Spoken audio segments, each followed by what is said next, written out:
வணக்கம். இன்றைய பதிவு பார்த்தீங்கன்னா, இந்த 2 பயிற்சிகள் செய்து கொண்டு வரும் பொழுது, உடல் பருமன் நன்றாக குறையக்கூடிய ஒரு நிலையை நம்ம பார்க்கலாம். அந்த பயிற்சி செய்வதற்கு முன்பாக ஏற்படக்கூடிய நன்மைகள்னு பார்த்தீங்கன்னா, நம்முடைய கழுத்தில் சேருகின்ற கொழுப்பு ஸ்தானம் என்பது குறைகிறது. அதே போல கையில் சேருகின்ற கொழுப்பு ஸ்தானமும் குறையும். சைடு பெல்லி ஃபேட்டும் குறையக்கூடிய ஒரு நிலையை நம்ம பார்க்கலாம். தொப்பை நன்றாக குறையக்கூடிய ஒரு ஆற்றல் என்பது உண்டு. நம்முடைய ஜீரண சக்தியை அதிகப்படுத்தக்கூடிய ஒரு ஆற்றலும், மோஷன் ப்ராப்ளம் இருக்காது, கேஸ்ட்ரிக் ட்ரபிள் சரி செய்யக்கூடிய ஒரு ஆற்றல் உண்டு. சக்கரவியாதிக்கும் ரொம்ப நல்லது. பெண்களுக்கு கருப்பை சம்பந்தப்பட்ட பிரச்சனைகளுக்கு தீர்வு சொல்லக்கூடிய ஒரு ஆற்றலையும் பார்க்கலாம். அதே போல தொடையில் சேருகின்ற கொழுப்பு ஸ்தானமும் குறைகிறது. கிட்னிக்கு ரொம்ப நல்லது. நம்முடைய கல்லீரல் மண்ணீரல் பித்தப்பைய ஸ்ட்ரென்தன் பண்ணக்கூடிய ஒரு ஆற்றல் என்பது உண்டு. இப்போ அதற்குண்டான பயிற்சியில நம்ம பார்க்கலாம். இப்போ பாத்தீங்கன்னா நம்ம இந்த நிலையில இருக்கிறோம்.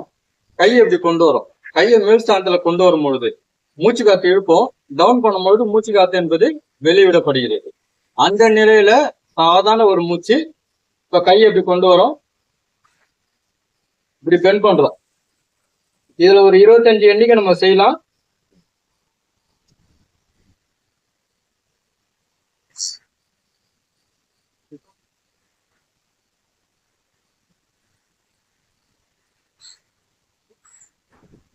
இருபத்தஞ்சு எண்ணிக்கைன்றது பாத்தீங்கன்னா 1, 2, 3 இது போல எண்ணிக்கையில 25 எண்ணிக்கை நம்ம செய்யலாம். இப்போ இந்த பக்கம் செய்யலாம்.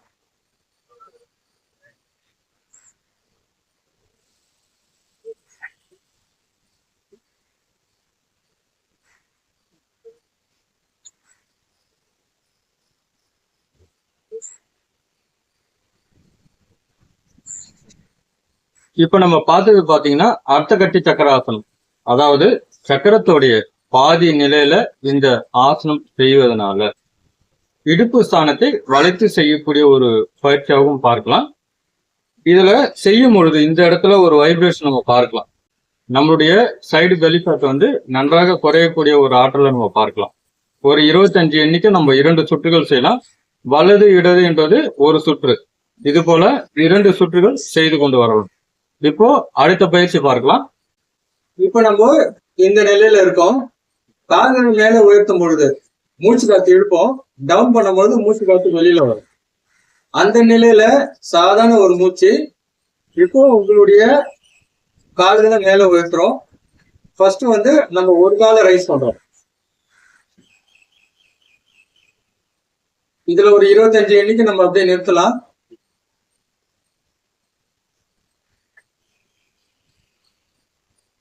இதுல செய்யும் பொழுதே இங்க ஒரு அழுத்தம் உங்களுக்கு தெரியும். இப்போ இடது காலை ரைஸ் பண்றோம்.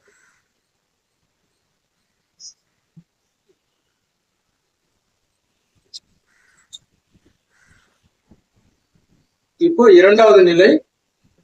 2 காலையும் சேர்த்து உயர்த்துறோம். இதுல உங்களுக்கு ஆரம்பத்துல பாத்தீங்கன்னா இண்டிவிஜுவலா செய்ய முடியலன்னா வித் வால் சப்போர்ட்டோட செய்யலாம்.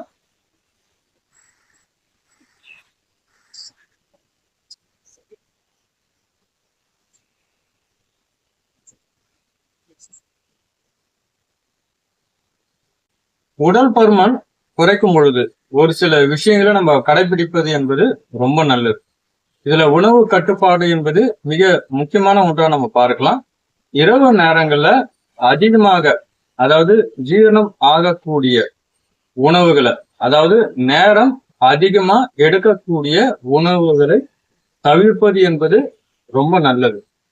நீங்க உணவு எடுப்பதற்கும் உறங்குவதற்கும், அதாவது நம்ம உணவு எடுத்த உடனே உறங்குவது என்பது தவறான ஒன்று. அட்லீஸ்ட் ஒரு 2 இல்ல 3 மணி நேரம் இடைவெளி இருப்பது என்பது ரொம்ப நல்லது. நம்ம வந்து அந்த ஸ்லீப்பிங் டைம்ன்றது பாத்தீங்கன்னா குறைஞ்சபட்சம் ஒரு 8 மணி நேரம் இருப்பது என்பது ரொம்ப நல்லது. தண்ணி என்பது பாத்தீங்கன்னா முடிஞ்ச அளவுக்கு 3ல இருந்து ஒரு 3 லிட்டர் நீர் அருந்துவது என்பது ரொம்ப நல்லது. உடல் பயிற்சியும் மிக முக்கியமான ஒன்றா நம்ம பார்க்கலாம். உங்களுக்கு எந்த ஆக்டிவிட்டி பிடிக்கிறதோ அந்த பயிற்சி என்பது செய்து கொண்டு வரலாம்.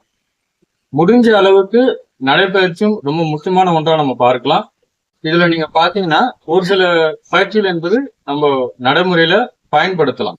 ஒண்ணு, இப்போ லிப்டும் இருக்கக்கூடிய ஒரு நிலையில படிக்கட்டும் இருக்கும் பொழுது படிக்கட்டு என்பது பயன்படுத்தலாம். லிப்டுக்கு பதில் படிக்கட்டு பயன்படுத்தும் பொழுது உங்களுடைய உடலில் இருக்கின்ற உறுப்புகள் அனைத்தும் நன்றாக செயல்படக்கூடிய ஒரு நிலையை நம்ம பார்க்கலாம்.